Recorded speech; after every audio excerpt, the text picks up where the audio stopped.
Le commandant Philippe Bouvard est heureux de vous accueillir sur le vol des grosses têtes dans la nuit des temps du 14 mars 2000 et son équipage, Jean-Pierre Coff, Jacques Maillot, Pierre Bénichou et Jacques Balutin. Oh là là, mes enfants, j'étais l'autre jour. Voilà. Ah là là, on y arrive. Ah, j'ai fait un aller-retour Paris-Madrid. Oh bah oui. Alors je dois vous dire que j'ai trouvé le personnel extrêmement aimable, attentif à nos émissions comme vous n'imaginez pas, en disant ah vous n'aimez pas la nourriture. Et au moment où la jeune femme très aimable d'ailleurs me disait ça, ils étaient en train de réchauffer le casse-croûte qu'ils prétendaient faire avaler à quelques bons malheureux qui étaient là-dedans. C'était une odeur mais pestilentielle. Ah oui. Parce que maintenant il n'y a même plus d'aération. Avant on sentait pas. Ah maintenant ils ferment les vitres. On était surpris. Ah maintenant Maintenant, ils ferment les fenêtres. ils ferment les fenêtres et tout. Je voulais baisser ma vitre, ils n'ont pas voulu. Non, mais avant, il y avait quelque chose qui faisait qu'on ne sentait rien. Maintenant, je ne sais pas comment ça se fait. Il y a des odeurs qui viennent dans les cabines, mais c'est répugnant. Et c'est pour ça. J'ai failli vomir tellement c'était. C'est pas poli de vomir avant de manger. Ah oui, mais là, vous pouvez pas savoir ce que c'était. Et vous avez mangé un petit peu, non? Ah, pas du tout. Et comment ça se fait, ça sent si mauvais? On me dit, monsieur, si vous n'êtes pas content, vous n'avez qu'à aller dans le fond. À toi, déplacez-vous. Déplacez-vous. Si ça sent mauvais, si ça vous dérange, déplacez-vous. Mais enfin, quand même, c'est extravagant d'entendre des choses pareilles. Mais vous pouvez pas. Mais oui, on est prisonniers, ils en profitent. Peut pas descendre. On est là-dedans, on est à l'heure, merci. On a payé, on est à l'heure, merci. Non, là, il faut descendre. Un truc comme ça, il faut descendre. Enfin, on est à l'heure. Non. Il y a des limites quand même. Il faut descendre. Tu dis je descends. Tu les emmerdes. Ça veut dire. Oui, mais enfin, il y a des types devant la porte. Ils veulent pas qu'on l'ouvre. Et puis. T'as jamais été dans un avion, ils veulent pas qu'on descende. Et ils t'attachent. Et en plus, ils sont attachés. Ils veulent que tu sois. Ils disent attachez-vous. Dès que tu mets pas ta ceinture, ils disent ils gueulent. Mais c'est infernal. On n'est pas libre là-dedans. Tu as vu le menu quand même? On te l'a servi, donc t'as regardé? Non. Je dis même pas plateau. Maintenant, je ne veux même plus voir. Je dis non, merci. Ben, c'est-à-dire qu'on les attache. Et t'avais pas de voisin? T'étais tout seul dans cet avion? Non, j'ai regardé. Alors mais c'était quoi? On sait pas. Alors là, quand tu sais, ces petites boîtes chaudes avec des plats dedans, avec de la nourriture dedans. Enfin, j'ai vu que c'était de la nourriture parce qu'il y a quand même des gens qui mangent, hein. Bah forcément. Une témérité. Il y a des goinfres. Il y a des gens, des téméraires. C'est des chercheurs, ça. C'est des Peut-être chercheurs. des chercheurs, je sais pas. Enfin, il y a des gens qui, on voit, ils enlèvent le couvercle, ils mettent de machin en plastique là qui ressemble à une fourchette, un truc à 3 dents, puis ils mettent ça dans leur bouche. Et alors, on voit leur tête qui change. C'est très rigolo, hein. Le voyageur qui mange a une tête tout à coup qui se transforme. Il fait comme une grimace, comme si c'était pas bon, quoi, un peu. Il fait. C'est assez curieux. Et puis il referme le couvercle, il pose et il attend que ça se passe. On enlève le couvercle. Il y a une dame qui dit ça vous a pas plu? Et non, bougonne. Et hop, on le met dans une poubelle. Je ne sais pas pourquoi ils ne mettent pas directement dans la poubelle. Pourquoi est-ce qu'ils font tout ce travail à mettre ça devant le client, puis après ils le jettent? Ça utilise le personnel. On pourrait supprimer les hôtesses. Et les restes vont dans le TGV après, ce qui fait que. Ah bon? Ah, tu le sais? Oui. Ah, tu as confirmation de ça. On me l'avait dit, mais je ne croyais pas. Oh là là. C'est dur. Cela dit, je vous confirme, le personnel est très aimable. Ils sont charmants. Ah oui, vraiment. Ils disent bonjour. Et parce qu'ils vous avaient reconnu. Ils papotent. Non, mais ils écoutent l'émission. Et comme ils doivent savoir qu'on y est, ils sont vraiment aimables. Hein. Là, ça fait plaisir. On est entendu. Moi, ce qui me fait peur, c'est que le pilote écoute l'émission au lieu d'écouter la tour de contrôle. Ça, c'est emmerdant. Ils s'en foutent, ils pilotent pas. Et vous savez, ce qui est honteux, c'est que dans le temps, dans les avions, on pouvait boire convenablement. C'était bon, il y avait de bons vins. En première, maintenant, c'est bon. En première, c'est bon. Oui, mais même non, c'était pas. Non, mais en première, tu n'es jamais allé. En première, c'est bon. En première, il te le dit. Parce que moi, l'autre fois, je suis rentré de Miami, ils ont été très gentils à Air France, ils sont vraiment adorables. Ils m'ont surclassé. J'avais un espèce de fauteuil de merde derrière un hublot de merde où j'étais coincé. Je me suis dit, je vais passer 10 heures là-dedans, ça va être l'enfer. Et j'ai entendu, Monsieur Balutin, un message. Je dis, qui peut m'envoyer un message à part Bouvard, qui sait que je suis à Miami? Je me suis dit, alors, monsieur Balutin, oui, vous avez un bagage à main? Je dis, oui, j'ai un petit total, prenez-le. Je dis, mais gars, puis ils m'ont fait monter en première. Il y avait de très bons vins, parce que j'ai bu un meursault avec un peu de caviar, c'était délicieux. Et les hôtesses sont à genoux en première. Attends. C'était très très bien parce qu'on était 3 et on avait une hôtesse et un steward pour nous 3 pendant tout le voyage. C'était très sympathique. Ouais. Et c'était très bon. Ils m'ont surclassé, c'était très gentil. Ah bah quand vous êtes surclassé, vous êtes en première avec un billet de touriste. Un billet de train, j'avais moi, un billet de TGV. Ah oui. Ils m'ont mis en première. Le vin dans les avions est bon. une immondice. Non, pas toujours. C'est une insulte aux vignerons. Ah non, c'est première, une c'est insulte aux vignobles français. oui. Évidemment, tu es en première, tu bois du meursault. Je peux te dire que ça fait des lustres qu'on sert plus de meursault en première. C'est immonde ce qu'on sert comme boisson. Mais moi, C'était c'est pas vieux, ça. C'était l'été dernier. Un vieux reste, mais c'est partout. Un reste de vin d'avant, mais ou un ministre qui était monté dans l'avion, puis ils avaient laissé ça dans un coin. Et il y avait un très bon Bordeaux derrière, un très bon Bordeaux. Écoute, moi je sais pas comment tu fais, mais moi j'ose même plus boire. Un jour, je vais monter avec ma chopine, moi, parce que j'ai peur de boire dans les avions. Le vin était trop mauvais, c'est dangereux pour l'estomac. Ah, et puis moi, écoute, moi malheureusement, je suis moins connu que toi et je suis pas déclassé. Tu fais du mal, là. Allons. Tu es très connu aussi. C'est faux, tu es très connu. Tu es Très plus connu que moi. Tu fais des... Mais oui, mais il me déclasse pas. Alors veux-tu comprendre pourquoi? Il te surclasse pas, tu veux dire. il te déclasse. C'est pour Il te déclasse, bien sûr. Il te déclasse. Mais t'es assez grand pour te déclasser tout seul, de toute façon. Déclassé. Comment ça se fait? Il va te faire surclasser. Il me déclasse. Et oui. Et on a le droit? Et oui, ils ont le droit. On a le droit d'être Ils ont déclassé. le droit puisqu'ils t'attachent. Il s'est trouvé Ah, un oui, poste oui. économique. Mais oui. Vous n'êtes pas la tenue correcte exigée, on dit. Vous êtes Le nombre de Belges qui ont des billets de première et qui voyagent en soute, c'est fou. Parce qu'on leur dit qu'il n'y a pas d'escale à Bruxelles, alors ils se mettent derrière. C'est quand t'as un Belge qui est devant toi en première et tu veux prendre sa place, tu dis, vous savez que ce compartiment s'arrête pas à Bruxelles, c'est derrière. Et tu peux prendre sa place comme ça. Ah, dire, bon, je ne savais pas une fois. Je voudrais faire comme M. Barlutin, me faire déclasser. Alors, il y a la soute, tout ça, c'est... Il y a aussi le Belge qui se plaint d'être dans le sens opposé à la marche du train. Ça lui fait mal au cœur. Et alors le type lui dit, mais vous pouviez pas demander à quelqu'un de changer de place? Il dit, je pouvais pas, j'étais tout seul. Les grosses têtes dans la nuit des temps. Sur RTL, de 4h à 4h30. Question de Monsieur Gentil. Qu'est-ce que le gouvernement français a octroyé au duc et à la duchesse de Windsor pour les exempter d'impôts lorsqu'ils sont venus se réfugier chez nous? La nationalité monégasque. Non. Vous savez, ils ont occupé au Bois de Boulogne un petit rendez-vous de chasse très beau d'ailleurs. Où se rendait d'ailleurs ce monsieur Paul, puisque ça avait été racheté par le père de monsieur Paul, ce rendez-vous de chasse. Oui. Il avait promis d'en faire un musée. Il n'a pas tenu il n'a parole, pas fait. d'ailleurs. Mais il n'a pas eu le temps. Qu'est-ce qu'ils leur ont octroyé Pour pas payer d'impôts. Pour pas payer d'impôts, ils les ont exonérés d'impôts à vie, puis c'est tout. Non. Puisqu'ils étaient une carte de résident. Non, pour conserver les apparences de la loi. Ils n'avaient pas la Ah, nationalité. il leur a donné un forfait. Non. Ils n'ont pas changé de nationalité. Ils sont restés anglais. Ils sont restés anglais, mais on leur a accordé exceptionnellement un statut. D'extraterritorialité. Non résident. On se rapproche. Non mais- résident. Non. Ils ont dit que la maison où ils habitaient, c'était pas français. Ah oui, c'était une ambassade. C'était une ambassade. Donc ils ont eu le statut D'ambassadeur spécial. Diplomate. diplomatique. Et voilà, on y est. Bonne réponse collégiale masculine. Ça, c'est inquiétant. Vous savez qu'on se défie aujourd'hui, et on a raison, plus que jamais, de la contamination microbienne. Et d'après les dernières études, c'est dans les cuisines que cette contamination est la plus courante. Ils te cherchent. Voilà. Ouais. Ils te cherchent, là. Surtout dans les cuisines étrangères. Ouais. 60% des éponges, 50% des éviers et 25% des plans de travail hébergent des germes pathogènes. Oh là là. Voilà. Évidemment, enfin, ils sont en train de s'apercevoir qu'il faut pas stériliser les trucs parce que si vous stérilisez, il rentre un seul microbe dans la tasse où ça crève. Il faut laisser les microbes microbés. Bien sûr, laissez-les vivre. Laissez-les vivre, enfin. Et les pathos. Oui, tout à fait. Enfin, une cuisine, c'est une cuisine. C'est pas stérile, c'est pas un bloc opératoire. Ils sont allés regarder dans les cuisines. Est-ce que moi je vais regarder dans les leurs? C'est normal qu'il y ait des microbes sur les plans de travail.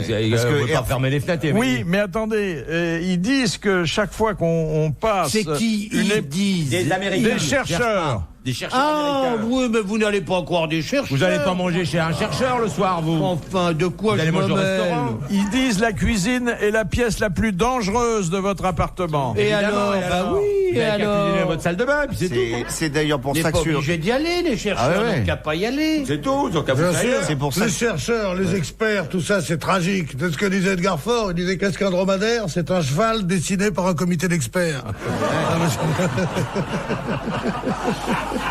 De Monsieur Dupont de la Neuville, en Chine, dans le langage poétique taoïste, que signifie l'expression « apporter la branche fleurie à la pleine lune » ? C'est le mariage. C'est quand on pénètre une C'est femme. l'acte d'amour. Oui, c'est l'acte d'amour. C'est le la coït branche fleurie, chinois. Lequel ? Quel acte d'amour ? Brutalement dit par C'est la derrière. sodomie. Voilà. Je t'apporte la branche fleurie. Pop, pop. La branche fleurie à la pleine lune, Oui, c'est la sodomie. Ah bah forcément, la pleine lune, ça dit bien ce que ça veut dire. Hein. En tout cas, c'est dit beaucoup plus poétiquement que chez nous. c'est vrai. Question de Madame Royer-Donfleur. Comment peut-on faire la différence entre une bicyclette anglaise et une bicyclette française ? C'est le cadre, non? C'est le volant qui est à gauche. Alors, c'est presque ça, mais j'aimerais que, comme il n'y a pas de Rien volant... à voir avec la Les selle. poignées de frein. C'est le guidon. Les poignées de frein. Exactement. Le Ils sont à frein gauche pour la roue arrière Et à droite. À droite. est à droite pour les Anglais Oui, et à gauche pour Chez les Français. chez les Français. Voilà. Et ce qui est très emmerdant, je vais vous dire pourquoi, parce que sur les motos, c'est l'inverse. Non, non, non. Et En oh. France, le gauche, c'est pour la roue avant, Oui, en vélo. en vélo. Mais à Et le moto, droite c'est pour la roue arrière. Et Je en fais moto, du vélo, c'est hein. à droite.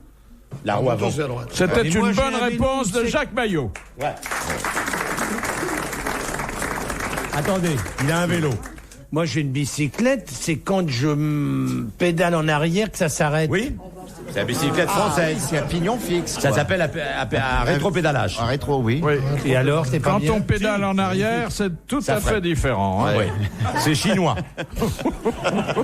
C'est là où tu amènes ta branche fleurie avec ton vélo.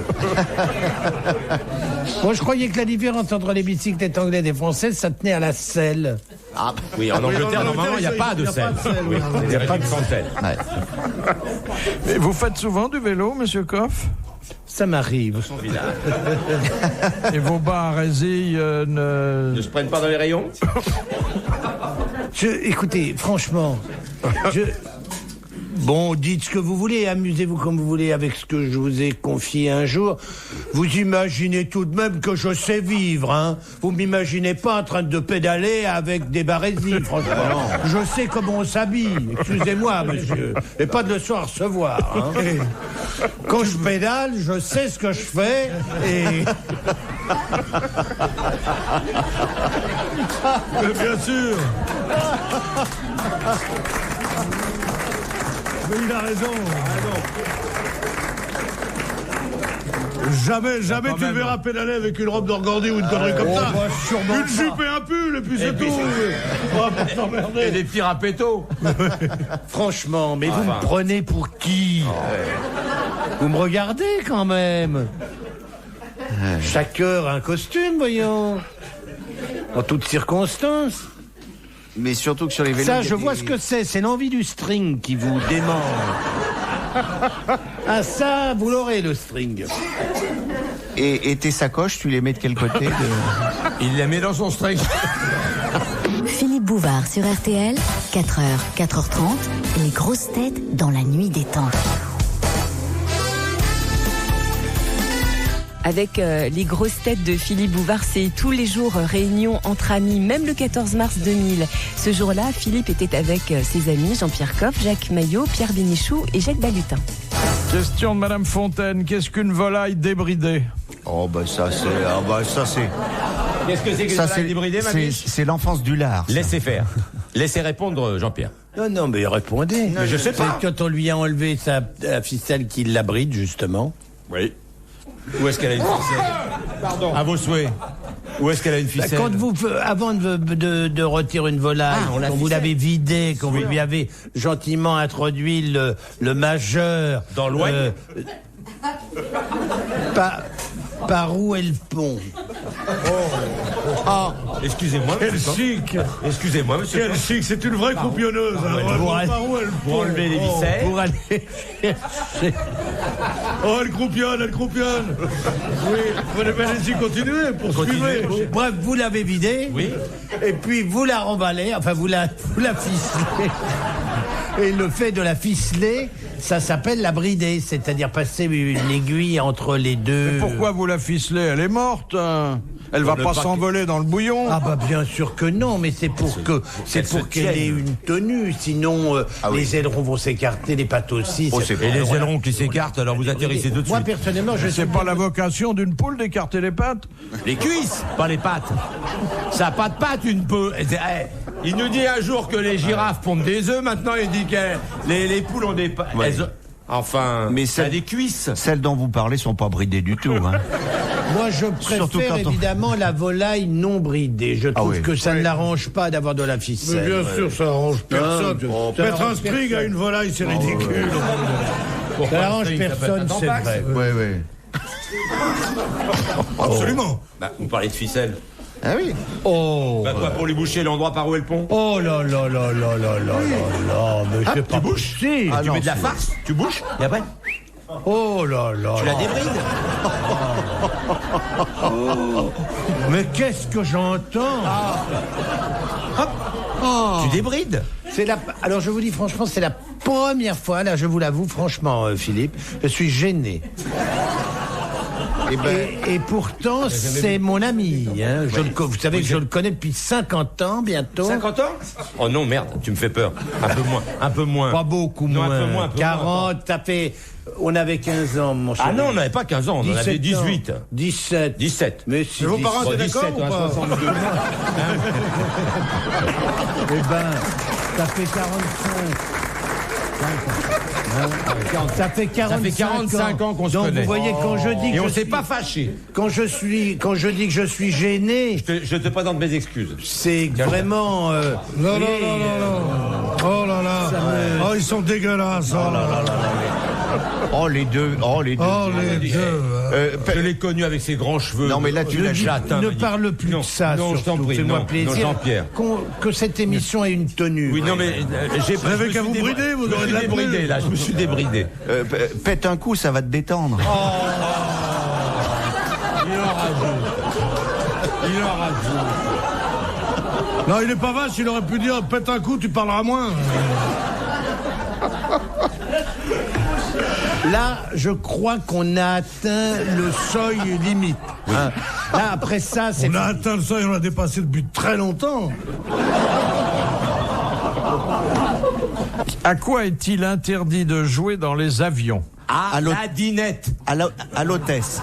Au petit train. On n'a pas le droit de jouer à l'hôtesse. Non. Vous n'avez pas le droit de jouer avec des jeux électroniques. Exactement, parce que ça pourrait dérégler les instruments de bord. Ils vous le donnent. Excellente réponse de Jacques Balutin. Ils vous le disent. Ils vous le disent quand vous montez. Si vous appelez Pacoff, ils vous le disent quand vous montez. Lui, Jean-Pierre, ils lui disent rien, ils le foutent dans la soute. Mais pas de tout petits jeux, quand même. Si, les bidules, les machins des gosses, les Game Boy, voilà, je cherchais le mot. Ah, mais même ça, c'est c'est interdit. Mais quand ça décolle, mais après... Non, t'as pas le droit. T'as pas le droit. Game Boy, portable, tout Sans ça peut donner un goût bizarre à la cuisine. Sans ça, il y a comme une odeur dans la C'est peut-être pour ça. Question de Monsieur Ramon. Non, épargnez-moi vos commentaires habituels. Hein. Monsieur Ramon et madame. Et madame est contente. Voilà, on oublie. On l'adore, Philippe. On adore Monsieur Ramon. Oui, c'est une plaisanterie savoyarde, ça. Quel est le seul os mobile de la tête? C'est la mâchoire. Laquelle? La mâchoire inférieure. Ah oui, parce que l'autre, elle est pas mobile. Hein. Elle est fixe, l'autre. Enfin, je vous le souhaite. Hein. C'est une bonne réponse de Jacques Balutin. Il y a un chirurgien de Hong Kong qui vient d'être condamné à une peine de prison ferme parce que, alors qu'il opérait, son téléphone portable a sonné et il a interrompu l'ablation je sais pas ce qu'il faisait au côlon, mais il était en train de retirer une tumeur dans le côlon et pendant un quart d'heure, il a bavardé avec un vendeur de voitures. T'as pas? Alors, le malade qui était sous anesthésie, mais pas très générale, s'est réveillé. Oh putain. Il a entendu l'autre qui parlait de Chrysler, de Cadillac, et il a déposé une plainte. Ah, voilà. Oui, ça doit faire Il drôle. peut, parce que ça fait mal quand même. Ah ben mon colon, oui. Ah oui, disons, vous êtes voyez en... pourquoi vous voulez pas téléphoner santé, puisqu'il a déposé plainte. Donc de quoi se plaint-il? Mais attends, il va peut-être repasser sur le billard, on sait pas. Bah, il a pu sa tumeur, puis voilà, il devrait être content. Non mais attendez, si on n'a plus le droit de téléphoner quand on est en train de travailler, une conversation téléphonique quand on bosse. Non, mais c'est vrai, il y a des malades qui chipotent, vraiment. Ouais, vraiment, c'est honteux. Vous étiez bien d'accord pour qu'on regarde des trucs de cul sur Internet pendant le travail. Alors je vois vraiment pas pourquoi. On n'était pas d'accord. Le tribunal était d'accord. Ou alors c'est 2 poids et 2 mesures. Ouais, mais le type qui se fait opérer du côlon et qui entend parler de pot d'échappement, c'est quand même gênant, je veux dire. Ouais. Pour peu que son chirurgien s'appelle Speedy. Ah oui.